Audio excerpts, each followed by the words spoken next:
Welcome to black recap. दोस्तों, आज हम जिस मूवी की एक्सप्लेनेशन करने वाले हैं उसका नाम नेरू है। ये काफी अमेजिंग कोर्ट रूम ड्रामा है जिसकी एंडिंग सबसे स्पेशल है। तो चलिए शुरू करते हैं।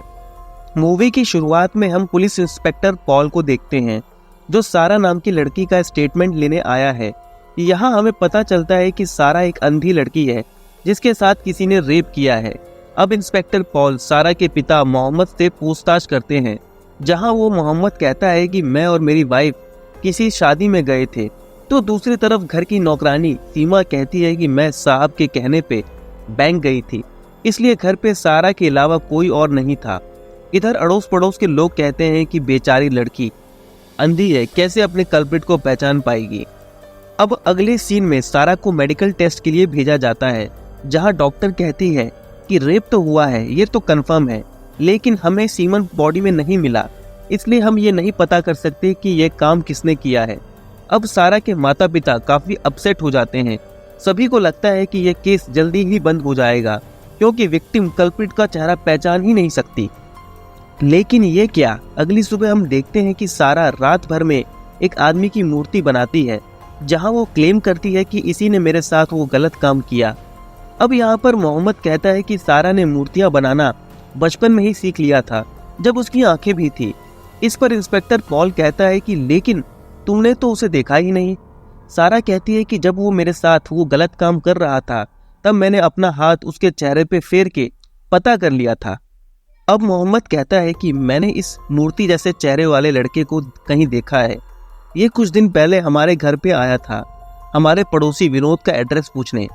अब इंस्पेक्टर पॉल विनोद से पूछताछ करते हैं, जहां विनोद कहता है कि वो मेरा फ्रेंड है और उसका नाम माइकल है। वो मुझे अपनी शादी की इनविटेशन देने आया था और आज वो पहली फ्लाइट से घर लौट रहा है। अब इंस्पेक्टर पॉल माइकल को एयरपोर्ट से ही अरेस्ट कर लेते हैं। अब पुलिस थाने में फाइनल कंफर्मेशन के लिए पॉल माइकल को 6-7 लोगों के साथ खड़ा कर देता है, जहां सारा को उन सभी का चेहरा छू के उनमें से माइकल को ढूंढना था। सारा एक एक करके सभी के चेहरे पे अपना हाथ फेरती है और वो जैसे ही माइकल को छूती है उसे जोर का चाटा लगाती है, जिससे अब सारी बातें कंफर्म हो जाती है। ये अपने आप में एक नई तरह का केस था, इसलिए मीडिया में ये बात आग की तरफ फैल जाती है। यहाँ पे हमें एक नई बात पता लगती है। असल में मोहम्मद सारा के अपने पिता नहीं थे। मोहम्मद की पहली बीवी से उन्हें 2 लड़के हुए थे, लेकिन किसी झगड़े के चलते मोहम्मद ने अपनी पहली बीवी को छोड़ के सारा की माँ से शादी कर ली, जब सारा काफी छोटी थी और उसके पिता भी मर चुके थे। अब माइकल से उसके मॉम डैड जेल में मिलने आते हैं, जहां हमें पता लगता है कि माइकल के डैड एक बहुत बड़े और अमीर बिजनेसमैन हैं। यहाँ पे ये दोनों माइकल को खूब डांटते हैं। वो कहते हैं कि तुमने हमें बदनाम करने का कोई मौका नहीं छोड़ा, तुम्हें ये सब करने की क्या जरूरत थी, इधर तो तुम्हारी शादी भी फिक्स हो गई है, अब सड़ो जेल में। लेकिन ये सब सुन के भी माइकल के चेहरे पे कोई पछतावा नहीं होता। अब बाहर माइकल की माँ कहती है कि मुझे कुछ नहीं पता, मुझे मेरा बेटा बाहर चाहिए बस। अब माइकल के डैड देश के सबसे बड़े वकील एडवोकेट राजशेखर को इस केस के लिए बुलाते हैं। अब राजशेखर यहाँ कहता है कि हमें सबसे पहले सेटलमेंट करके इस मामले को निपटाने की कोशिश करनी चाहिए। मैंने मोहम्मद की फैमिली की बैकग्राउंड स्टडी पहले ही कर ली है। मोहम्मद की पहली शादी से उसके 2 बेटे हैं, हम ये सेटलमेंट उनके थ्रू करेंगे। अब राजशेखर मोहम्मद के बेटों को मुंह मांगी रकम का लालच देकर अपने फादर से सेटलमेंट की बात करने के लिए कहता है। अब अगले सीन में ये दोनों मोहम्मद को कन्विंस करने की कोशिश करते हैं। ये कहते हैं कि पापा, वो लोग बहुत पावरफुल और पैसे वाले हैं, वो लोग सब कुछ खरीद सकते हैं, इसलिए उनसे लड़के हमारा ही नुकसान है। अभी मौका अच्छा है, वो लोग मुंह मांगी रकम देने को तैयार हैं, बदले में आप बस केस वापस ले लो। ये सुनते ही मोहम्मद गुस्से में दोनों को घर से बाहर धक्के मार के निकाल देता है। अगले सीन में ये दोनों लड़के राजशेखर के कहने पर मीडिया के सामने अपने पिता मोहम्मद को खूब उल्टा सीधा बोलते हैं ताकि ये केस और कमजोर हो जाए। अगले सीन में हम कोर्ट का सीन देखते हैं। अब कोर्ट में दोनों तरफ से दलीलें शुरू होती है, जहां राजशेखर कहता है कि इस केस में कोई प्रूफ है ही नहीं मेरे क्लाइंट माइकल के खिलाफ, क्योंकि वो लड़की अंधी है और उसने कल्प्रिट का चेहरा नहीं देखा, ना वहाँ कोई और दूसरा था जिसने वो चेहरा देखा हो। इस पर सारा का वकील हड़बड़ाते हुए कहता है कि उसने मूर्ति बनाई जिससे ये प्रूफ हुआ। इस पर राजशेखर हंसते हुए कहता है कि हमारी किस्मत अच्छी है कि वो मूर्ति जज साहब के चेहरे से नहीं मिली, नहीं तो पुलिस उन्हें ही अरेस्ट कर लेती। अब सारा का वकील और घबरा जाता है और उसके डॉक्यूमेंट्स भी पूरे नहीं होते। ऐसा लगता है मानो वो सारा के लिए सिर्फ झूठा लड़ने का नाटक कर रहा हो। अब कोई भी पक्का सबूत न मिलने पर जज माइकल को बेल दे देती है। अब सारा ये सब सुनने पे काफी दुखी हो जाती है। इधर राजशेखर माइकल से कहता है कि मुझे इस केस को जीतने के लिए सारी सच्चाई पता होनी चाहिए, इसलिए मुझे जो हुआ सच सच बता दो। इस पर माइकल पूरा एक्सप्लेन करता है कि उसने कैसे इस क्राइम को अंजाम दिया। अगले सीन में हम राजशेखर की बेटी पूर्णिमा को देखते हैं। वो भी सुप्रीम कोर्ट की एक बड़ी वकील होती है। जब उसे ये सब पता लगता है तो वो कहती है कि माइकल जैसे लोग बॉर्न क्रिमिनल होते हैं, ऐसों को तो ऑन द स्पॉट मार देना चाहिए। इस पर राजशेखर कहता है कि हम लॉयर हैं, हमारा काम केस जीतना और सिर्फ पैसे कमाना है। इधर इंस्पेक्टर पॉल मोहम्मद को कहता है कि राजशेखर ने सारे अच्छे वकीलों को अपनी तरफ कर लिया है, इसलिए अब कोई भी बड़ा वकील हमारा केस नहीं लड़ेगा और दूसरे सरकारी वकील पे हम भरोसा नहीं कर सकते। हो सकता है वो लड़ हमारी तरफ से रहे हों, हमें ही हराने के लिए, जैसे पिछले वकील ने किया। इसलिए अगर कोई भी वकील आगे से एक केस लेने आए तो उसे मना कर देना। वैसे तो राजशेखर ने मुझे भी इस केस से हटवा दिया है, इसलिए मैं अब तुम्हारी ज्यादा मदद नहीं कर पाऊंगा, लेकिन मैं एक अच्छे वकील को ढूंढने की कोशिश जरूर करूंगा। इसी बीच कई सारे वकील मोहम्मद को अप्रोच करते हैं और इस केस में दिलचस्पी दिखाते हैं, लेकिन मोहम्मद इंस्पेक्टर पॉल के कहने के अनुसार हर वकील को मना कर देता है। अगले सीन में हम आहाना नाम की एक लड़की को देखते हैं। कुछ साल पहले आहाना सेशन कोर्ट में एज ए क्लर्क की तरह काम करती थी, लेकिन किसी वजह से उसकी जॉब चली गई। अब ये लॉयर्स के लिए छोटे मोटे काम करती है। अब इंस्पेक्टर पॉल आहाना से मिलके उसके वकील दोस्त विजय मोहन के बारे में पूछने लगता है। अब आहाना पॉल को विजय मोहन के पास ले जाती है। यहाँ हमें पता चलता है कि विजय मोहन कुछ साल पहले तक एक अच्छा खासा लॉयर था, लेकिन किसी वजह से बार काउंसिल इसे कुछ सालों के लिए सस्पेंड कर देती है। लेकिन अब इसका सस्पेंशन पीरियड पहले ही खत्म हो चुका था। फिर भी अब ये खुद प्रैक्टिस करना छोड़ दूसरे लॉयर्स को केस में एडवाइसेस दे के अपना गुजारा चलाता था। अब इंस्पेक्टर पॉल और आहाना विजय मोहन से सारा का केस लड़ने की रिक्वेस्ट करते हैं, लेकिन विजय मोहन साफ साफ मना कर देता है। वो कहता है कि मैं इस केस को लड़ने के लायक नहीं हूँ, मैंने कोर्ट में लड़ना बहुत पहले ही छोड़ दिया था, अब मैं वो प्रैक्टिस भूल चुका हूँ, अब मैं दोबारा उस तरफ नहीं जाना चाहता। इस पर आहाना कहती है कि ठीक है, लेकिन अभी के लिए आप मेरे साथ एक जगह पे चलिए, मैं आपको कुछ दिखाना चाहती हूँ। असल में ये दोनों विजय मोहन को सारा के पास ले जाते हैं। इधर सारा भी इनसे रिक्वेस्ट करती है कि प्लीज आप मेरा केस लड़ लो। दूसरी तरफ सारा के अंदर इस केस को लड़ने का कॉन्फिडेंस देखकर अब विजय मोहन भी अपना मन बना लेता है कि वो ये केस लड़के रहेगा। अगली सीन में अब मोहम्मद इंस्पेक्टर पॉल से पूछता है कि सर, हमने ये सही लॉयर तो हायर किया ना, मुझे तो विजय मोहन पे डाउट हो रहा है, क्या ये हमें जीत दिला पाएगा? इस पर पॉल कहता है कि एडवोकेट विजय मोहन बहुत ही नॉलेजेबल वकील है, हालांकि अब उसने काफी सालों से प्रैक्टिस छोड़ दिया है, लेकिन अभी भी काफी सीनियर वकील विजय मोहन से अपने केसेस में एडवाइसेस लेते हैं, तो तुम चिंता मत करो। इस पर मोहम्मद पूछता है तो उन्होंने प्रैक्टिस करना क्यों छोड़ दिया? इस पे आहाना विजय मोहन की फ्लैशबैक की स्टोरी बताती है।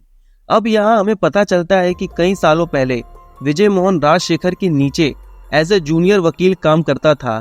धीरे धीरे विजय मोहन को तरक्की मिलने लगी और वो भी बड़ा वकील बन गया। दूसरी तरफ वो और राजशेखर की बेटी पूर्णिमा एक दूसरे को पसंद करते थे, लेकिन राजशेखर को ये सब बर्दाश्त नहीं हुआ। जब मेरी वहाँ पे एज ए क्लर्क जॉब लगी, तब एक दिन मैंने कुछ क्रूशियल डॉक्यूमेंट्स विजय मोहन को दिए, लेकिन वो उसके हाथों से खो गए। इसके चलते बार काउंसिल ने विजय मोहन को कुछ सालों के लिए सस्पेंड कर दिया और पूर्णिमा की शादी भी राजशेखर ने किसी बड़े वकील से कर दी। इधर मेरी नौकरी भी चली गई।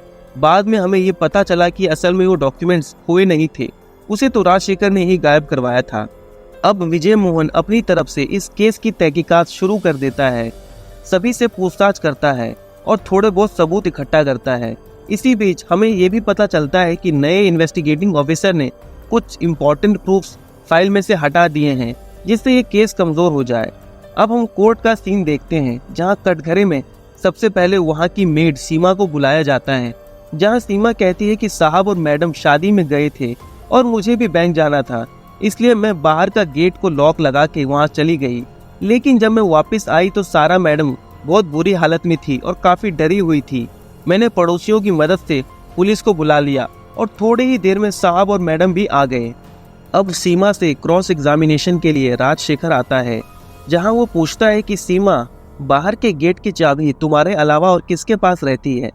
जिसपे सीमा कहती है कि दूसरी चाबी साहब के पास रहती है। फिर राजशेखर पूछता है कि उस दिन तुम बैंक क्यों गई थी?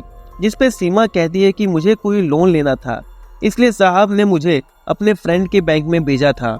अब राजशेखर कहता है कि इसका मतलब है कि मोहम्मद को अच्छी तरह से पता था कि किस टाइम घर पे सारा अकेले रहेगी। वो तो वैसे भी सारा का बायोलॉजिकल फादर नहीं है, तो हो सकता है कि उसने ही मौके का फायदा उठाते हुए सारा के साथ वो गलत काम किया हो। अब विजय मोहन सारा की माँ को कटघरे में बुलाता है, जहाँ वो कहती है कि इस घटना से एक दिन पहले हम लोग घर में यही डिस्कस कर रहे थे कि हमें शादी में जाना है और सीमा को बैंक, तो सारा घर पे अकेली कैसे रहेगी। तभी ये माइकल वहाँ पे अपने फ्रेंड विनोद का एड्रेस पूछने आता है। तभी वो सारा को भी देखता है और हमारी सारी बातें भी सुन लेता है। अब राजशेखर सारा की माँ को क्रॉस एग्जामिनेशन करता है, जहाँ वो कहता है कि मोहम्मद तुम्हारा दूसरा पति है ना? तुम्हारे पहले पति ने जब कर्जे में आकर सुसाइड कर लिया, तब तुमने पैसों के खातिर शादीशुदा मोहम्मद से शादी कर ली, क्योंकि मोहम्मद एक अमीर आदमी था। ये सब करके राजशेखर सारा की माँ को कैरेक्टरलेस साबित कर देता है और वो ये भी कहता है कि हो सकता है तुमने इस बार फिर से पैसों के लिए मेरे क्लाइंट माइकल को इस केस में फंसाया, अपनी बेटी का सहारा लेके, क्योंकि तुम्हें पता है कि माइकल एक अमीर लड़का है। ये सब सुनते ही सारा की माँ फूट फूट के रोने लगती है। अब मोहम्मद कटघरे में आता है, जहाँ राजशेखर अपने घिनौने सवालों से मोहम्मद को भी जलील करता है। वो कहता है कि तुमने ही जानबूझ के सीमा को उसी टाइम बैंक भेजा जब घर पे सारा के अलावा कोई और नहीं था। फिर तुमने अपनी बीवी को शादी में छोड़ के घर आए और अपनी बेटी के साथ वो गलत काम किया, है ना? जिस पर मोहम्मद भी अब रो पड़ता है। ये सब करके राजशेखर पूरी फैमिली को मेंटली तोड़ना चाहता था ताकि वो केस वापस ले ले। अब अगले कोर्ट हियरिंग से पहले विजय मोहन सारा से मिलता है, जहां वो सारा को अगले सेशन के लिए पहले से ही तैयार करता है ताकि वो मेंटली प्रिपेयर्ड रहे। वो कहता है कि राजशेखर तुम्हारे पिता मोहम्मद को इस केस में टारगेट कर रहा है कि उसने ही वो गुनाह किया है, इसलिए तुम कोर्ट में हर सवाल का ठीक ठीक जवाब देना और जो सवाल समझ ना आए वहाँ चुप रहना, मैं ऑब्जेक्शन उठा दूंगा। अगले दिन सारा को कटघरे में बुलाया जाता है, जहाँ विजय मोहन उससे पूछता है कि तुमने अपनी आंखें कब और कैसे खोई? जिस पर सारा कहती है कि मैंने अपनी आंखें 12 साल की उम्र में खोई, जब मेरी आंखों के अंदर ब्लड सप्लाई आना बंद हो गया। अब विजय मोहन पूछता है कि हमें डिटेल में बताओ कि उस दिन तुम्हारे साथ क्या हुआ था, जहाँ वो कहती है कि उस दिन जब घर पे कोई नहीं था, मैं जैसे ही नहा के निकली मुझे वहाँ किसी की प्रेजेंस लगी। तभी किसी ने पीछे से मेरा टॉवल खींच दिया और मुझे उठा के बेड पे गिरा दिया। मुझे जान से मारने की धमकी दी अगर मैंने शोर किया तो, इसलिए डर के मारे मैं चुप हो गई। फिर उसने मेरा रेप किया। अब राजशेखर क्रॉस के दौरान सारा से पूछता है कि तुमने ये मूर्तियां बनाना कहाँ से सीखा? जिसपे वो कहती है कि मैंने आंखें खोने से पहले ये कला अपने पिता मोहम्मद से सीख लिया था। यहाँ हमें पता चलता है कि मोहम्मद खुद भी एक बहुत अच्छा मूर्तियों का आर्टिस्ट था। अब राजशेखर कहता है कि बिना देखे तुमने माइकल का चेहरा कैसे बना लिया? जिसपे वो कहती है कि मैंने उसका चेहरा छू के समझ लिया था। इस क्रॉस एग्जामिनेशन के दौरान राजशेखर कई बार मोहम्मद और सारा के रिलेशन पे सवाल उठाता है और बार बार सारा को इनडायरेक्टली ये कहता है कि वो घिनौना काम तुम्हारे पिता मोहम्मद ने किया होगा। ये सब करके राजशेखर सारा को मेंटली तोड़ने की पूरी कोशिश करता है, लेकिन सारा तो विजय मोहन के कहने पे पहले से ही तैयार होके आई थी। अब जब ये लोग वापस जा रहे होते हैं, तब रास्ते में आहाना कहती है कि क्यों ना हम सारा के लिए सोशल मीडिया पे कैंपेन चलाएं, जिससे शायद कुछ पॉजिटिव इम्पैक्ट आए इस केस में। अब अगले तारीख पर विजय मोहन माइकल के दोस्त विनोद को सारा के फेवर में बोलने के लिए कटघरे में बुलाता है, जहां विनोद एंड मौके पे अपनी बातों से पलट जाता है और माइकल के शादी की इनविटेशन कार्ड लाने और जाने की तारीखों को बदल देता है, जिससे विजय मोहन के लिए केस जीतना और भी मुश्किल हो जाता है। उधर दूसरी तरफ से सोशल मीडिया कैंपेन अपना असर दिखाना शुरू कर देती है। हर तरफ से सारा को सपोर्ट और माइकल को गालियां मिलनी शुरू हो जाती है, जिसके चलते माइकल की मंगेतर उसको कॉल करके कहती है कि अब मुझे डाउट है कि मेरी शादी तुमसे हो पाएगी भी या नहीं। अब रात को माइकल गुस्से में कुछ गुंडों के साथ सारा के घर पे फिर से आ पहुंचता है और उसके माँ बाप को धमकी देता है कि वो केस वापस ले ले, नहीं तो वो फिर से सारा के साथ वो काम करेगा। सारा फूट फूट के रोने लगती है और बुरी तरह से डर जाती है। अब अगले हियरिंग में पूर्णिमा राजशेखर की जगह ये केस लड़ती है, क्योंकि राजशेखर को उसी दिन दूसरे इम्पोर्टेंट केस के लिए सुप्रीम कोर्ट जाना था। यहाँ विजय मोहन पिछली रात वाली घटना कोर्ट को बताता है कि कैसे माइकल ने मेरे क्लाइंट को धमकी दी और उससे मेरे क्लाइंट को हमेशा के लिए खतरा है, इसलिए ऐसे आदमी को बाहर खुला छोड़ना नहीं चाहिए। लेकिन विजय मोहन इस बात को कोई प्रूफ नहीं दिखा पाता, जिसके चलते कोर्ट इस बात को यहीं पे डिसमिस कर देती है और आगे बढ़ जाती है। अब कटघरे में इस केस की डॉक्टर को बुलाया जाता है, जहां वो कहती है कि सारा की बॉडी में सीमन नहीं मिला, इसलिए मेडिकली हम कुछ प्रूव नहीं कर सकते। अब बारी इंस्पेक्टर पॉल की थी, जहां पॉल कहता है कि मैंने सारा द्वारा बनाई गई माइकल की मूर्ति की फोटो ली थी, लेकिन मुझे बाद में इस केस से हटा दिया गया और फिर नए इंचार्ज ने वो फोटो फाइल से गायब कर दी। साथ ही वो मूर्ति मिट्टी की थी, इसलिए कभी भी टूट सकती थी। अब पूर्णिमा यहाँ कहती है कि तुम झूठ बोल रहे हो, असल में तुमने खुद ही वो फोटोज फाइल में से गायब की, और वैसे भी तुमने सारा को वो मूर्ति बनाते हुए नहीं देखा। तुम्हें जो सारा के पिता मोहम्मद ने बताया तुमने मान लिया। तुम्हें अच्छे से ये बात पता है कि मोहम्मद भी मूर्तियां बनाने में एक्सपर्ट है, हो सकता है कि उसी ने ये मूर्तियां बनाई हो और माइकल को फंसाने के लिए। अब ये केस यहाँ फिर से उलझ जाता है और कोई भी कंक्लूजन नहीं निकलता। अब कटघरे में माइकल को बुलाया जाता है, जहाँ वो घटना वाले दिन का अपना पूरा शेड्यूल बताता है। वो कहता है कि उस दिन मैं तो सुबह सुबह विनोद के घर से निकल गया था अपने दोस्तों के साथ कंथलूर में पार्टी करने के लिए। बीच में मैं अपने एक और दोस्त से मिला, हमने रेस्टोरेंट में एक साथ लंच भी किया। अब अगले सीन में विजय मोहन अहाना से कहता है कि माइकल का फोन घटना वाले दिन कहाँ था, हमें ये पता करना होगा। अब अहाना उस रेस्टोरेंट के ऑनर को अगले दिन कोर्ट में सीसीटीवी फुटेज के साथ आने को कहती है, जिससे ये कंफर्म हो जाए कि घटना के वक्त माइकल उस रेस्टोरेंट में था ही नहीं। लेकिन ये क्या, कोर्ट में ये पैतरा उल्टा ही पड़ जाता है जब ये लोग देखते हैं कि सीसीटीवी फुटेज के हिसाब से क्राइम के समय माइकल सच में अपने दोस्त के साथ उस रेस्टोरेंट में ही बैठा था। अब विजय मोहन जब माइकल की तरफ देखता है तब वो मुस्कुरा रहा था, यानी कि ये सारा पहले से ही प्री प्लान था। अब अगले सीन में हम देखते हैं कि विजय मोहन फिर से उस फुटेज की जांच कर रहा था, जहां वीडियो में उसे इस बार कुछ अजीब देखने को मिलता है। अब वो इंस्पेक्टर पॉल को लेकर उस रेस्टोरेंट में जाता है, जहां पॉल उस रेस्टोरेंट ऑनर को जेल में डालने की धमकी देता है अगर उसने सच सच अपना मुंह नहीं खोला तो। अब यहाँ पे ओनर डर के मारे सारी बात उगल देता है। अब अगले दिन कोर्ट में विजय फिर से रेस्टोरेंट के फुटेज को प्ले करता है और कहता है कि इस फुटेज में छेड़छाड़ हुई है। अगर इस फुटेज में जो मिरर है उसको देखा जाए तो पीछे के किचन में एक बर्तन रखा है, लेकिन थोड़ी ही देर में ये बर्तन अपने आप वहां से गायब हो जाता है, जिससे ये साबित हो जाता है कि इस फुटेज में एडिटिंग करके माइकल और उसके फ्रेंड्स को जोड़ा गया है। यहाँ पे रेस्टोरेंट का ओनर कोर्ट को ये भी बताता है कि उसने ये सब राजशेखर के कहने पे किया था, और इस बात को साबित करने के लिए वो कोर्ट में एक दूसरा फुटेज पेश करता है, जिसमें राजशेखर खुद उसको वीडियो फुटेज बदलने के लिए कह रहा है। अब कोर्ट को मिसलीड करने के जुर्म में कोर्ट राजशेखर को इस केस से डिसमिस कर देती है और उस पर इंक्वायरी बिठा देती है। अब इस केस को राजशेखर की बेटी पूर्णिमा लीड करती है। हालांकि पूर्णिमा के साथ राजशेखर भी कोर्ट आया करता था, लेकिन अब वो इस केस को लड़ नहीं सकता था। अब पूर्णिमा माइकल के सिम ऑपरेटर को कटघरे में बुलाती है और उससे पूछती है कि घटना के दिन माइकल के सिम की लोकेशन कहाँ दिखा रही थी, जहां वो कहता है कि घटना वाले दिन माइकल का सिम की लोकेशन सुबह तिरुवनंतपुरम से शाम कंथलूर दिखा रही है, जिसका साफ मतलब है कि माइकल सच में वहां गया था। तो वो घटना के वक्त सारा के घर पे कैसे हो सकता है। अब विजय मोहन माइकल के ड्राइवर को कटघरे में बुलाता है। यह विजय उससे पूछता है कि तुम घटना के दिन कहाँ थे, जिसपे वो कहता है कि मैं 27 दिसंबर यानी कि घटना के दिन अपने घर पे ही क्रिसमस की छुट्टियां लेके था। इस पर विजय मोहन कहता है कि अगर ऐसा है तो 27 तारीख को तुम्हारे सिम की लोकेशन और माइकल की सिम की लोकेशन एक साथ ट्रैवलिंग करते क्यों दिख रही है। अब इस पर ड्राइवर अपने ही झूठ में फंस जाता है और हड़बड़ाने लगता है। अब पूर्णिमा सवाल करने आती है और इस तरह से सवाल करती है जिसके एंड में वो ये प्रूफ कर देती है कि उस दिन ड्राइवर अपना फोन गलती से गाड़ी में ही भूल गया था और फिर माइकल उसी गाड़ी से तिरुवनंतपुरम से कंथलूर गया था। अब विजय मोहन कहता है कि तुम झूठ बोल रहे हो, उस दिन वो कार तुम ही चला रहे थे, तुम किसी छुट्टी पे नहीं थे। अब वो जज से कुछ टाइम की मोहलत मांगता है ताकि ड्राइवर के खिलाफ प्रूफ ला सके। अब अगले हियरिंग में पूर्णिमा माइकल के उन दोस्तों को बुलाती है जिससे माइकल मिलने कंथलूर गया था। यहाँ ये सभी एक एक करके यही गवाही देते हैं कि माइकल घटना वाले दिन हमारे साथ ही था और हम पार्टी कर रहे थे।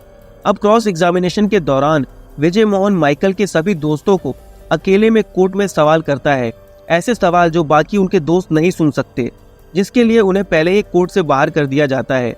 अब यहाँ विजय उन्हीं से पूछता है कि उस दिन माइकल ने कौन से कलर की शर्ट पहनी थी या टी शर्ट पहनी थी, कार किस कलर की थी जिससे वो आया था। ऐसे सवाल जिसके जवाब इनके आपस में नहीं मिलते हैं, जिससे विजय मोहन ये साबित कर देता है कि ये लोग सिर्फ अपने दोस्त को बचाने के लिए ये झूठ बोल रहे हैं, जबकि माइकल उस दिन इनसे मिलने आया ही नहीं था। अब विजय अपना फाइनल एविडेंस कोर्ट में पेश करता है, जहां वो 27 तारीख की फुटेज शो करता है, जिसमें असल में माइकल की गाड़ी उसका ड्राइवर ही चला रहा था। ये फुटेज सामने से आ रही कार के डैश कैम में आ जाता है। साथ ही विजय मोहन कोर्ट में एक पुराने केस की फाइल शो करता है। असल में ये रेप केस भी माइकल के खिलाफ ही किया गया था, लेकिन पैसों की बदौलत माइकल उससे भी बच निकला था। अब यहाँ पूर्णिमा कहती है कि वो एक पुराना केस है जिसमें माइकल की गलती प्रूफ नहीं हुई थी। अब सब कुछ जानने और सुनने के बाद जज साहब आखिरी सुनवाई की तारीख दे देते हैं। अगले सीन में विजय मोहन मोहम्मद को कहता है कि अभी भी हम ये कंफर्म नहीं कर सकते कि हम ये केस जीतेंगे, क्योंकि कोर्ट को प्रूफ बियॉन्ड डाउट चाहिए। तो शायद हमने अभी तक जो भी प्रूफ दिखाया है वो कोर्ट के लिए काफी नहीं है। इस पर मोहम्मद कहता है कि कितना अजीब सिस्टम है हमारा, जहां इतना कुछ करने पर भी कल्प्रिट को सजा नहीं मिलती। इस पर विजय मोहन कहता है कि ये केस थोड़ा अलग है, क्योंकि सारा देख नहीं सकती, इसलिए कोर्ट के लिए सारा की बातों को मानना मुश्किल है। अब आखिरकार वो दिन आ ही जाता है जब इस केस की फाइनल सुनवाई होती है। कोर्ट के बाहर मीडिया की भीड़ लगी होती है। अब कोर्ट के अंदर विजय मोहन शुरू से पूरा इंसिडेंट एक्सप्लेन करता है, जहां हमें पता चलता है कि माइकल अपने फ्रेंड विनोद से मिलने आया था, लेकिन गलती से वो सारा के घर जा पहुंचा। तभी वो सारा की खूबसूरती से अट्रैक्ट हो जाता है, और ये जानने के बाद कि सारा अगले दिन घर पे अकेली रहेगी, माइकल रात को विनोद के घर पे ही रुकने का फैसला करता है। रात को वो फोन करके अपने ड्राइवर को सुबह 6 बजे यहाँ बुला लेता है। अगली सुबह जब ड्राइवर आता है तो माइकल उसे अपनी कार एक्सचेंज कर लेता है और उसे अपना फोन देकर उसे कंथलू जाने के लिए कहता है। इधर सारा का घर जैसे ही खाली होता है, तब ये पीछे के रास्ते से सारा के छत पे चढ़ जाता है, जहाँ छत का गेट पहले से ही खुला होता है। ये घर में एंटर करता है और जैसे ही उधर सारा नहा के निकलती है, ये फिर उसको मारने की धमकी देकर उसके साथ रेप कर देता है। वो बेचारी लड़की उस सिचुएशन में भी अपने हाथों से उसके चेहरे को छूकर उसका मेजरमेंट ले लेती है और बाद में उसकी मूर्ति बनाती है। इससे ये प्रूफ हो जाता है कि ये सब माइकल ने ही किया। इसलिए मेरी आपसे अपील है कि उसको सख्त से सख्त सजा दी जाए। अब पूर्णिमा कहती है कि अभी तक इन्होंने कोई ऐसा प्रूफ शो नहीं किया जो बियॉन्ड डाउट हो, और बात रही कि सारा ने वो मूर्ति बनाई, तो मुझे इस बात पे बिल्कुल यकीन नहीं है। इस पर विजय मोहन कहता है कि सारा किसी का भी फेस छूकर उसकी मूर्ति बना सकती है, इसलिए अगर जज साहब परमिशन दे तो सारा कोर्ट में अपना ये स्किल शो कर सकती है।